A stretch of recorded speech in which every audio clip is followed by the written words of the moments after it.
Evangelho de Lucas, capítulo 9, versículos 57 a 62. Irmãos, a mensagem de hoje, que eu vou compartilhar com os irmãos, ela nasceu de reflexões que eu tenho tido com base em algumas coisas que eu tenho aprendido no seminário. Né? Então, da mesma forma que o conteúdo lá ministrado tem trabalhado na minha vida, eu anseio que faça a mesma obra no coração dos irmãos. Lucas 9, do 57 ao 62. Todos acharam? Diz assim a palavra do nosso Deus: Indo eles caminho fora, alguém lhe disse: Seguir-te-ei para onde quer que fores.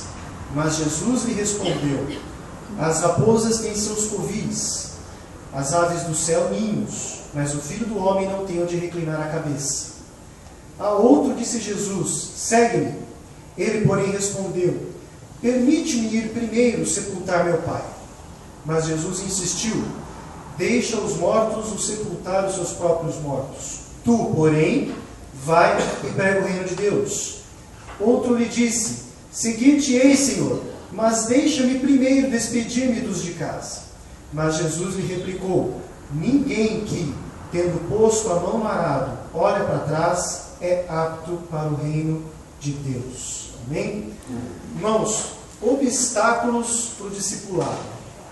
Quando a gente lê esse texto aqui de Lucas, né, do capítulo 9, a gente percebe aqui que dentro da cronologia que Lucas monta aqui no Evangelho, Jesus já está no final do seu ministério. Né? Jesus já está se dirigindo para Jerusalém para ser crucificado. E aí no caminho, não é? Ele se depara com essas três pessoas que desejam segui-lo. O que Jesus faz?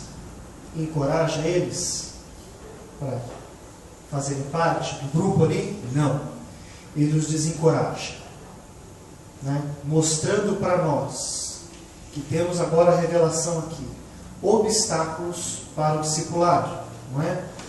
E então nós vamos ver aqui os três obstáculos que Jesus aponta aqui nesse texto e vamos meditar um pouquinho sobre como isso tem atrapalhado bastante a nossa vida de discípulo do Senhor. Então, primeiro obstáculo que a gente visualiza aí, né? Está nos versículos 57 a 58. Vamos lá lendo de novo, né? Indo eles caminho fora, alguém lhe disse: Seguir-te-ei para onde quer que fores. Mas Jesus lhe respondeu: As raposas têm seus covis, as aves do céu ninhos, mas o Filho do Homem não tem onde reclinar a cabeça. Então, o primeiro obstáculo: ignorar que o discipulado implica em sofrimento. Irmão, se você quiser ser discípulo de Jesus, você tem que estar disposto a sofrer. Não é nem dizer que você vai sofrer, mas você tem que estar disposto a sofrer. No texto paralelo, lá em Mateus 8, a gente descobre que essa conversa aqui, Jesus trava com um escriba. Um escriba, respeitado, mestre da lei, assim que ele era reconhecido. Agora veja, esse escriba, para ele chegar para Jesus e falar o que ele falou, ele estava rompendo com os seus colegas, escribas, ao demonstrar publicamente a sua disposição de seguir a Cristo. Mas mesmo assim, o que Jesus faz? Sua disposição não é suficiente. Agora, a gente olha aqui e realmente sofrer não era com escriba, não é? Ser escriba, irmãos, naquele contexto, naquela época, significava gozar de um certo status perante a sociedade. Muito parecido com o status que tem um pastor hoje, alguém famoso aí no nosso meio. Agora, a gente também observa aqui em termos de história que os escribas, eles faziam pares com os fariseus, né? Parecia meio testemunho de Jeová, sempre dois. Onde tinha um fariseu, tinha um escriba. Então, enquanto os fariseus cuidavam de, na verdade, influenciar o povo, como formadores de opinião que eles eram, os escribas iam na retaguarda, dando uma suposta base bíblica para aquilo que os fariseus faziam. Irmãos, os escribas deram muita dor de cabeça para Jesus. Os escribas participavam das acusações que eram feitas a Jesus. Foram eles que conduziram Jesus para ser julgado. Os escribas perseguiram os discípulos no início da igreja. Então, definitivamente, sofrimento era uma palavra que não estava no dicionário do escriba, muito pelo contrário. E aí ele vem e fala para Jesus, né? Senhor, vou te seguir para onde quer que o Senhor vá. Aí Jesus vira para o cidadão e fala, eu não tenho nem aonde descansar.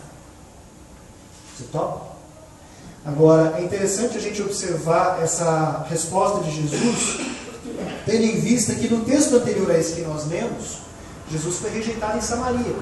Então, na descida para Jerusalém, ele tinha que necessariamente passar por Samaria, mandou os discípulos lá, os irmãos vão lembrar do texto, e ele falou, olha, avisa para o pessoal que eu estou chegando, fala que sou eu, e pede para me arranjar um lugar para poder descansar. Os discípulos foram lá, como é que é? Onde é que ele está indo? Para Jerusalém? Negativo, aqui ele não pisa. Pode falar para ele passar reto. Então assim, Jesus sabia do que ele estava falando quando ele falou isso para o escriba. Eu não tenho nem onde parar. Você quer vir comigo? É desse jeito que vai ser. Segundo obstáculo, está lá nos versículos 59 e 60.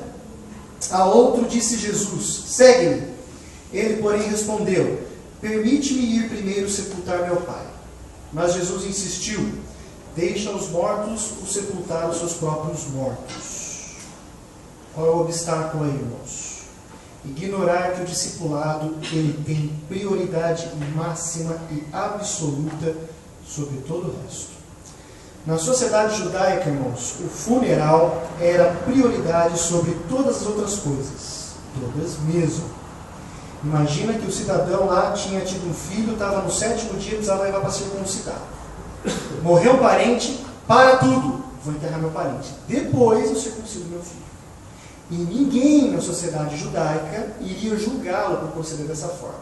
Se era sacerdote, estava lá, opa, amanhã vai ser meu turno. Vou entrar no Santo dos Santos lá. E naquela manhã, morri um parente, não vou entrar no Santo dos Santos. Vou enterrar meu parente. E de novo, ninguém ia julgar ele por causa desse tipo de atitude. Ao contrário, ele ia ser reverenciado. O cara realmente está fazendo o que é mais importante.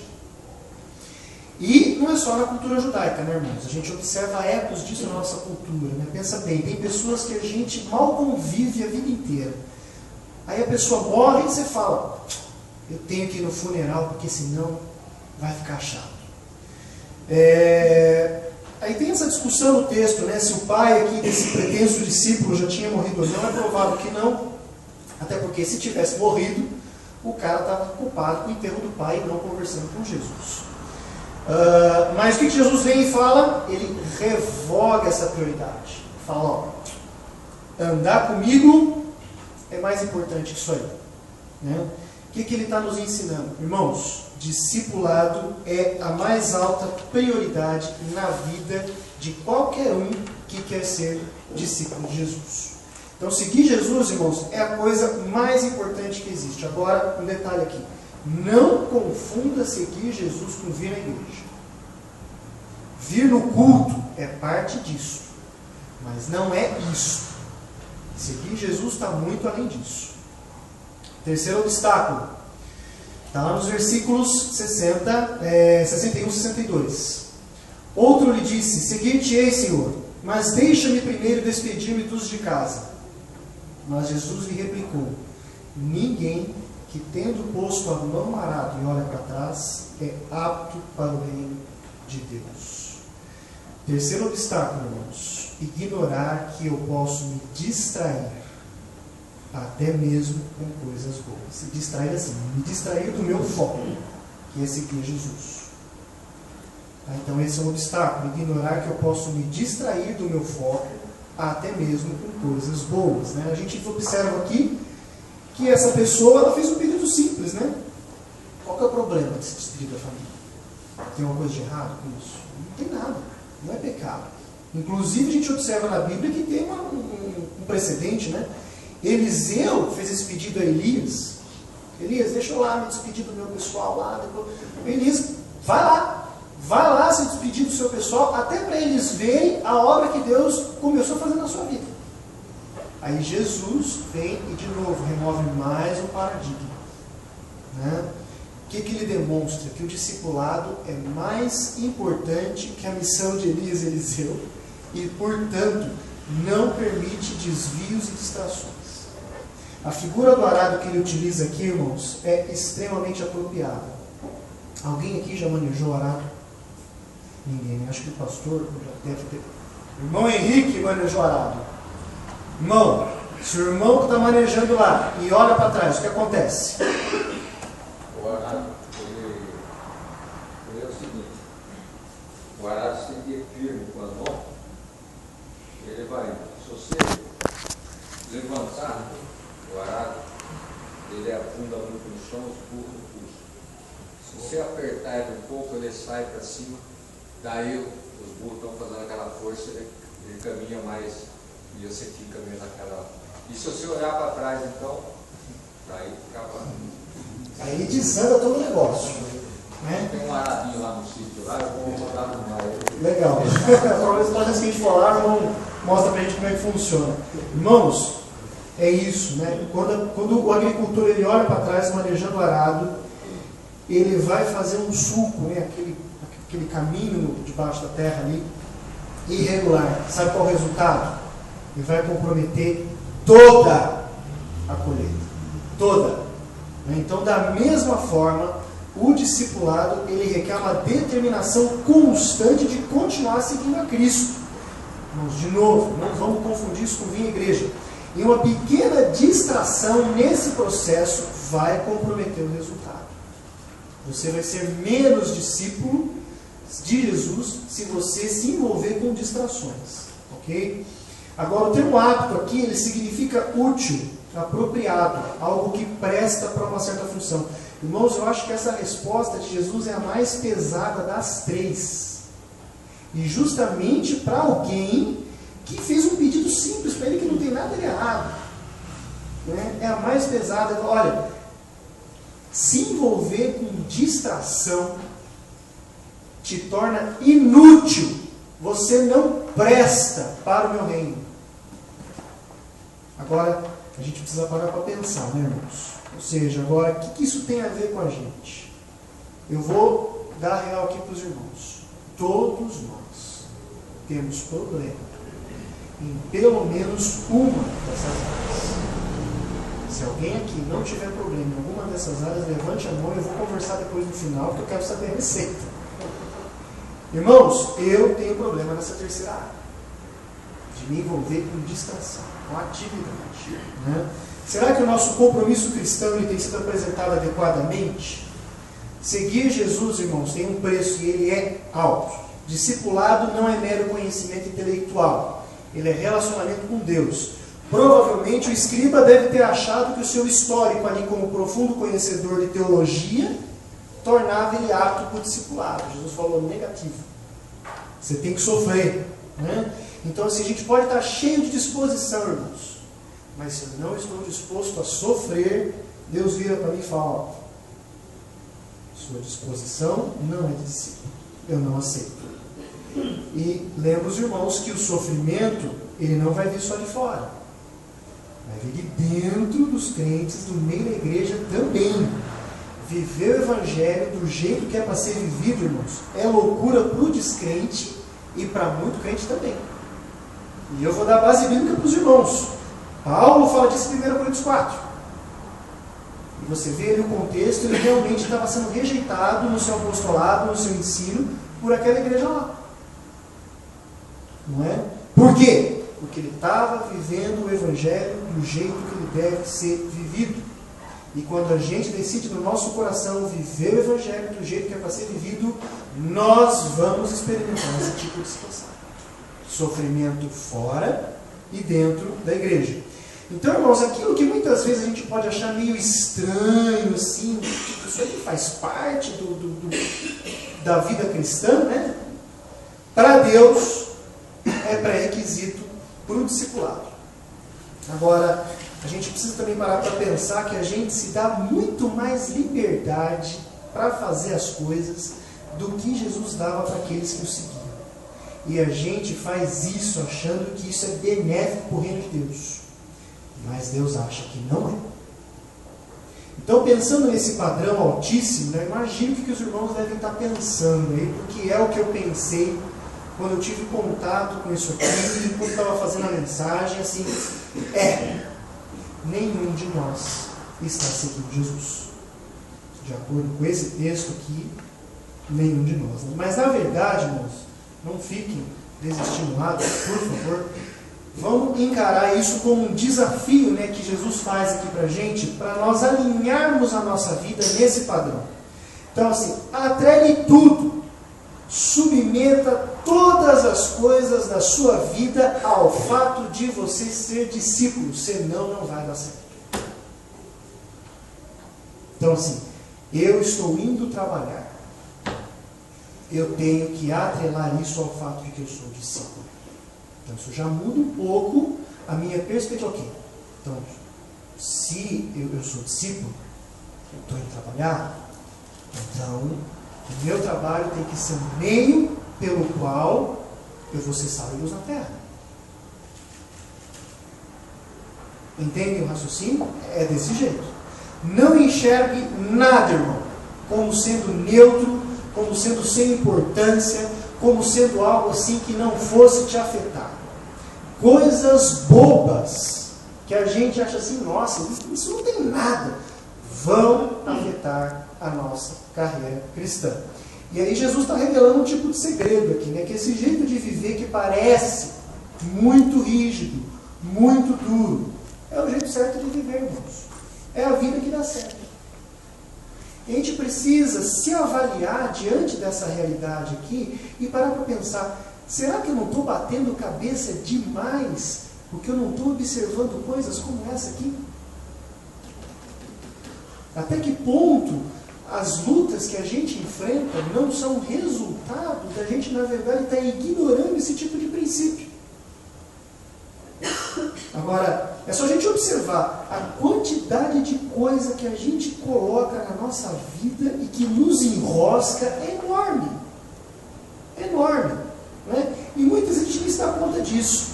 Agora a gente observa o mundo aí fora e tem uma coisa que é muito clara. Né? Até mesmo para o descrente. Quando a gente vê uma pessoa bem sucedida, né, naquilo que ela faz, qual a razão do sucesso dela? Se ela não fez nada ilícito, né, mas geralmente é por quê? Porque ela se empenhou, ela se dedicou com esmero naquilo para alcançar o resultado, ela manteve o foco. E no discipulado, irmãos, para dar certo, é só assim. É só assim. Agora, sim, nenhum de nós está vivendo a realidade do discipulado como deveria. Mas, Jesus coloca essa realidade aqui, que a gente acha que é um padrão altíssimo, e é mesmo, como algo que é possível, mesmo com as nossas limitações, mesmo diante do contexto pessoal de cada um. Pego de novo o exemplo de Paulo. Paulo entendeu bem essa questão de colocar a mão na arada e não olhar para trás. Né?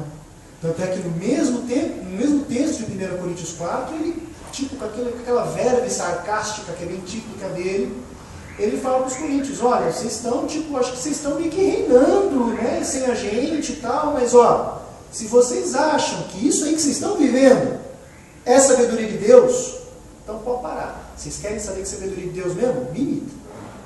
Porque isso aí que vocês estão vivendo, vocês dizem que é sabedoria, não.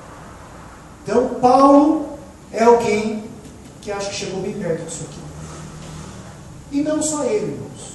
Se a gente observar servos aí de Deus, mesmo no nosso tempo hoje, que se destacam por serem cristãos, ok? Não é porque tem uma oratória, ou porque tem um discurso inflamado, o dom da palavra, ou qualquer coisa que o irmão possa querer colocar aí na lacuna, né? Não. Um servo que a gente percebe que é destaque no nosso meio por ser cristão. É alguém, irmãos, que com todas as limitações, com todas as falhas, está conseguindo seguir isso aqui. Então, sim, é possível. É possível. Então, quando a gente decide no nosso coração, irmãos, viver dessa forma, sabe o que acontece? O descrente lá fora percebe. Ele percebe. O discurso conosco começa a mudar. Então, assim, quando você se converte, vê o descrente, vira e fala: ah, é o seguinte, você se converteu, né? Tudo bem, isso vai passar. Conheço um montão de gente aí que também fala que aceitou Jesus, está seguindo Jesus. Isso vai passar. Aí passa, né? Anos e anos e anos. E você decide no seu coração viver dessa forma.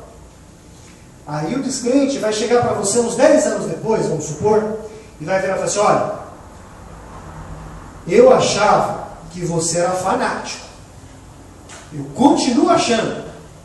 Mas agora, eu estou começando a pensar se isso que você está falando não é verdade. Irmãos, eu acho de suma importância que a gente venha no culto de quarta-feira e ore pela salvação de almas. Eu acho mesmo. Nós não podemos parar de fazer isso não. Mas, do outro lado, o quanto do meu discipulado, do meu andar com Jesus, estas pessoas pelas quais eu oro no culto de quarta-feira estão vendo.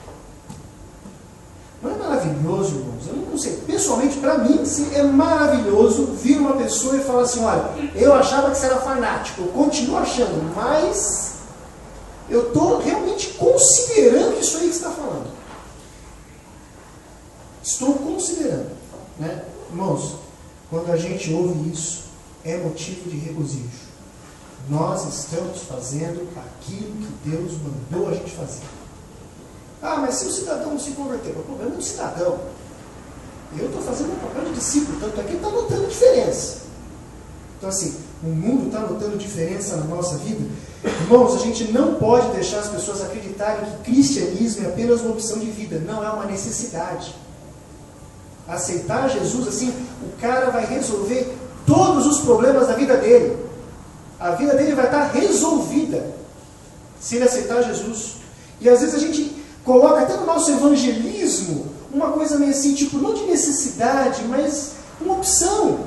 Não, veja, não. A gente tem que colocar isso com a nossa vida também com a nossa boca. É a necessidade máxima de qualquer ser humano. Então assim, seguir Jesus me dá tudo o que eu preciso. Tem umas coisas que eu não gosto no processo, mas eu preciso, então tudo bem, vamos embora. Umas 3 semanas atrás, numa segunda-feira, eu estava saindo de casa para vir para cá, para o Sebarsp. E aí a Priscila me abordou. Ela virou e disse assim, olha, eu só quero fazer uma constatação. Não é uma crítica, tá? É só uma constatação. Irmãos, quando a esposa ou o marido chega dessa forma, a gente já sabe que o tempo vai fechar. Não, eu só quero fazer uma constatação. Tá bom, vamos lá. Você está indo lá hoje, né? Tô. Terça-feira, você vai também. Eu saio com a Ari, com o filho, com os rapazes. Vou. Quarta-feira, você vai lá de novo, né? Vou. Quinta-feira, você está em casa, fazendo faxina. Sexta-feira, você vai de novo. Estou dando curso para os homens de domos. Sábado, você vai de novo. Dom no Instituto. Domingo, você vai outra vez. Culto de manhã e noite. Irmãos, esse comentário dela, mais o que eu aprendi no Sebarsp naquela noite, foi a sementinha dessa mensagem que eu estou compartilhando com os irmãos hoje. O tanto de coisa que eu chamei para a minha vida de atividade. Isso está me ajudando a ser mais parecido com Jesus. Preciso pensar nisso. Nem tudo que você faz para Deus ou em nome dele é o que ele quer que você esteja fazendo nesse momento. Irmãos, olha, se você não gravar mais nada da mensagem de hoje, grave pelo menos isso. Nem tudo o que você faz para Deus ou em nome dele é o que ele quer que você esteja fazendo nesse momento. Então, algumas das coisas que a gente faz, nós não temos que fazer. Aí vocês vão perguntar, puxa vida, então como é que eu avalio isso? Ah, meu irmão, vamos dar as mãos. a gente vai ter que pensar, vai ter que quebrar a cabeça, vai ter que orar, vai ter que voltar para a palavra, orar mais um pouco, chegar para o cônjuge e perguntar: amor, de todas essas minhas listas de atividades aqui, quais dessas você acha que eu posso deixar de fazer? Cuidado, irmãos, porque numa dessa, Deus vai utilizar o cônjuge para mostrar para nós que o nosso coraçãozinho já fez de algumas de nossas atividades, dentro e fora da igreja, um ídolo. E aí eu vou ter que ter sensibilidade e maturidade espiritual para ouvir o que o cônjuge vai falar. Ou mesmo o irmão com quem eu sou mais achegado, não fica só restrito no cônjuge. Às vezes o pastor também pode ser, não é? Mas a gente precisa fazer esse exercício, irmãos, de tempos em tempos. A igreja inteira. Por quê? Porque a gente é louquinho para ficar bolando atividade. E as atividades são boas, irmão. Atividade ruim na igreja? Não tem. São atividades boas, mas a gente precisa parar para pensar que muitas vezes aquela determinada atividade não está nos levando para lugar algum. É uma atividade boa, sim, não é pecado, não é. Mas a contribuição daquela atividade para a gente ser discípulo ou para o avanço do Evangelho não vale o esforço empregado. O custo-benefício não compensa, não vale a pena. E a gente vive num tempo, irmãos, onde a gente realmente está precisando preencher a nossa agenda com atividades que pouco ou nada se relacionam com a essência do cristianismo. Mas se relaciona com a forma de cristianismo que a gente adota para viver. Então, forma é diferente de essência. A essência vai me levar para ser mais parecido com Jesus. A forma não. A forma vai me tornar um cara ativista. Não é? Agora, quando a gente se ocupa com o que realmente é essencial, a gente vai observar que não tem necessidade de a gente se envolver com muita coisa. Porque a gente já está ocupado o suficiente com aquilo que realmente deve nos ocupar. Irmãos, uma coisa profunda satisfaz.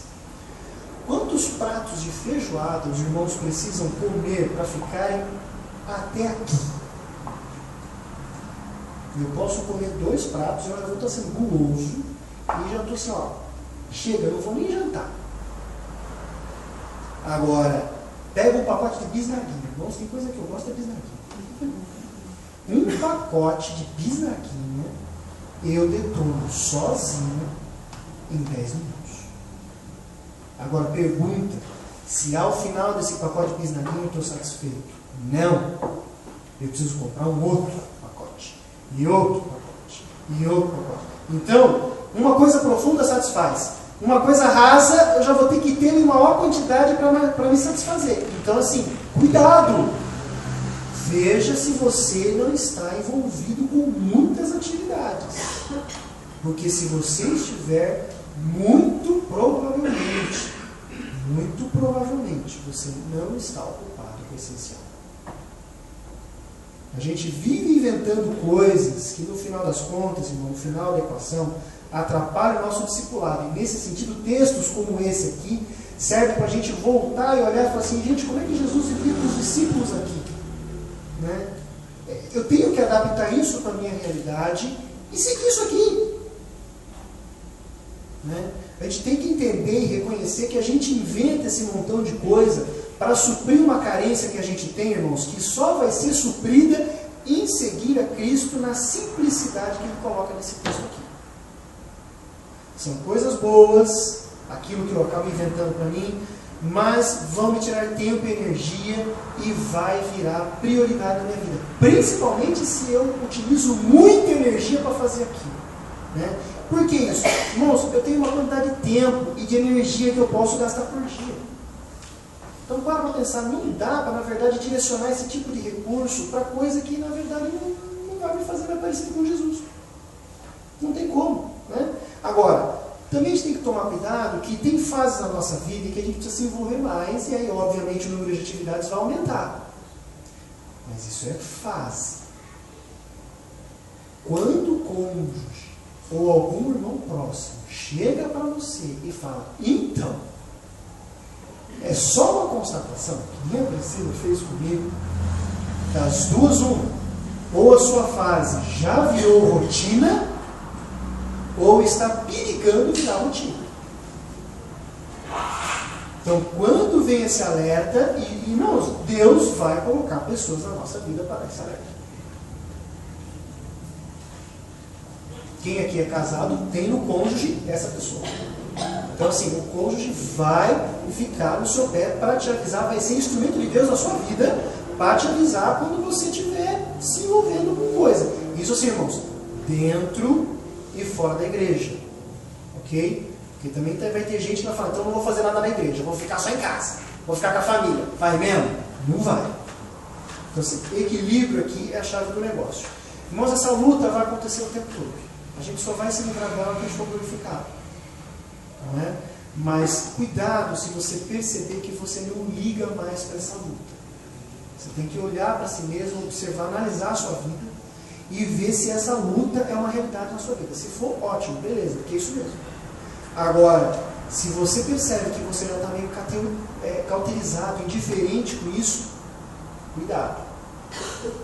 Você ou não vai fazer mais nada, ou você vai virar ativista de carteirinha. Aí você vai fazer tudo na igreja. E mais, você vai fazer discípulos disso aí. Ou de não fazer nada, ou de ser ativista de carteirinha. Então, cuidado com frases como eu estou fazendo as coisas de Deus. Essa frase é ótima, né? Familiar vem. A gente pode observar assim que como é fácil a gente dizer não para a família. Não. Agora, para o irmão da igreja fica um pouco mais difícil falar não. Por quê? Porque isso tem a ver com a imagem que esse irmão vai fazer de mim. Não, eu não posso falar não, porque senão, nossa, o que o irmão vai pensar de mim? O que o pastor vai falar? O que é isso, irmãos? Eu estou preocupado com a imagem que eu projeto de mim mesmo, que não tem nada a ver com Bíblia, não tem nada a ver com discipulado. Com relação à relação do outro. Agora, na família, não posso fazer. Então, estou lá estudando, por exemplo, Priscila vem e chega, vamos dar uma saída, você está estudando aí o dia inteiro. Nunca aconteceu isso, tá, irmãos? Porque eu sou um péssimo estudante. Vamos dar uma saída e tal. Não, eu estou fazendo as coisas de Deus. É facinho, né? Você ganha qualquer discussão com esse argumento. Ou então aquele outro argumento, você tem que me entender. Quantas vezes a gente não usa esse tipo de artifício, irmãos, para, na verdade, suprimir esse tipo de alerta que Deus está dando. Cuidado com o que você está se envolvendo. Então, a gente tem que mostrar para as pessoas, irmãos, que a prioridade não é atividade, é seguir a Cristo. Né? Então, vamos terminar dizendo que a gente quer ser discípulo melhor, nós queremos fazer discípulos de Jesus, mas muita coisa, irmãos, muita coisa mesmo que a gente faz pensando que estamos fazendo discípulos, não é fazer discípulo. Não de acordo com esse texto aqui. Né? E o próprio Jesus, ele define discípulo, né? Tem uma definição aqui que junta essas três áreas da nossa vida. Né? Quem que é o discípulo de acordo com Jesus? Alguém que é constantemente determinado a segui-lo, experimentando o sofrimento e mantendo o reino como a mais alta prioridade. Isto é ser discípulo de acordo com Jesus, de acordo com esse texto aqui. Alguém constantemente determinado, ou seja, eu estou focado a segui-lo, experimentando o sofrimento, ou seja, esse tipo de luta que eu estou falando para os irmãos é o sofrimento que Jesus fala aqui no começo do texto. É isso mesmo. Está tudo certo. Né? E mantendo o reino como a mais alta prioridade. Tem a prioridade sobre tudo isso. E a gente observa também que Deus coloca aqui 3 compromissos, né? Um compromisso de 3 formas, que estabelece o seguinte: irmão, quando o sofrimento vier, entenda, é normal. Quando você se pegar tendo que escolher coisas importantes para deixar de lado, entenda, é normal. Continuar perseguindo esse foco, né? Vivendo nessa tensão santa, lutando para não se distrair, é normal. anormal é qualquer coisa fora do seu. Então Deus quer que a gente cresça nesse compromisso, irmãos. Se os outros entenderem, que bênção. Se os outros não entenderem, que bênção também. Para Deus não muda nada. Então que Deus cresça, irmãos, e que a gente diminua. Amém? Vamos orar. Pai, obrigado pela exposição da tua palavra. Obrigado, Senhor, porque mais uma vez o Senhor nos carregou nos braços, Pai, e nos ensinou com a tua graça, com o teu amor. E nos colocou no nosso coração, Pai, que tipo de pessoas o Senhor quer que nós sejamos. Pai, que os nossos corações estejam realmente solícitos a isso que foi falado nesta noite. Que a começar por mim, Pai, eu possa aplicar essa verdade na minha vida, porque o Senhor falou que é fazendo desta forma que as pessoas lá fora vão perceber que nós somos discípulos do Seu Filho. Abençoa todos aqui presentes, Pai. Em nome de Jesus. Amém.